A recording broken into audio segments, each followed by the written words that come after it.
आणि आज सुद्धा जी काय बातमी सकाळी एकदम सोडून दिली होती की शिवसेनेचे 6-7 खासदार फुटणार, बघा ना, हिंमत असेल तर फोडून दाखवा, फोडून दाखवा.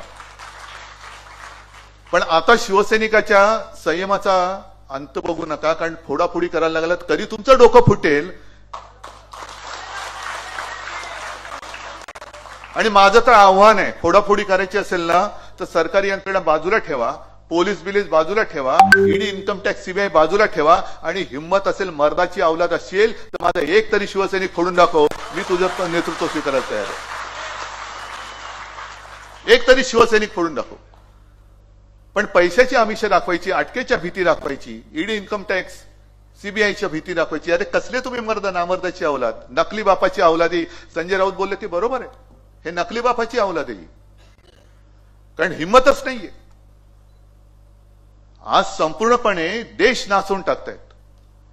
जे आपल्याला वाटलं होतं की काँग्रेस नको, तेव्हा तो विचार होताच, पण जेव्हा देशाच्या मुळावर कोण येत असेल तर मग देशहितासाठी, देशाला वाचवण्यासाठी आम्ही तर उभे आहोत. पण आमच्यासोबत जे कोणी येत असतील येऊ द्यात, पण आम्ही पहिलं देशाच्या देशद्रोह्यांना पहिलं गाडू. माझ्या संपर्कात सगळेच आहेत. मी मुख्यमंत्री असल्यामुळे, मी मुख्यमंत्री जेव्हा होतो त्यावेळेस देखील माझ्याकडे सर्व पक्षाचे लोक येत होते. आता मी उपमुख्यमंत्री आहे, माझ्याकडे नगर विकास विभाग आहे, माझ्याकडे गृहनिर्माण आहे, माझ्याकडे MSRDC आहे. त्यामुळे कामासाठी आणि शिवसेनेकडे जी खाती आहेत, जी काही 10-12, त्यासाठी लोक माझ्याकडे येतात. त्यामुळे लोक संपर्कात असतात. शेवटी लोकांना विकास पाहिजे. त्यामुळे आता कुणी काय म्हटलं याच्यावर मी जात नाही. मी कामाला महत्व देणारा, विकासाला महत्व देणारा कार्यकर्ता.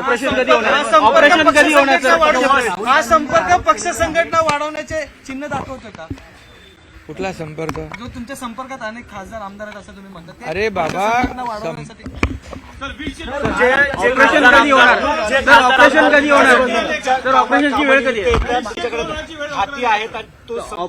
तुम्ही या सर्व जे लोक संपर्कात येतात, कामासाठी येतात, याचा राजकीय अर्थ काढू नका. बिलकुल राजकीय अर्थ काढू नका. जे माझ्याकडे कामासाठी येतात त्यांना मी पक्ष काय बघत नाही, मी त्यांचं काम करतो.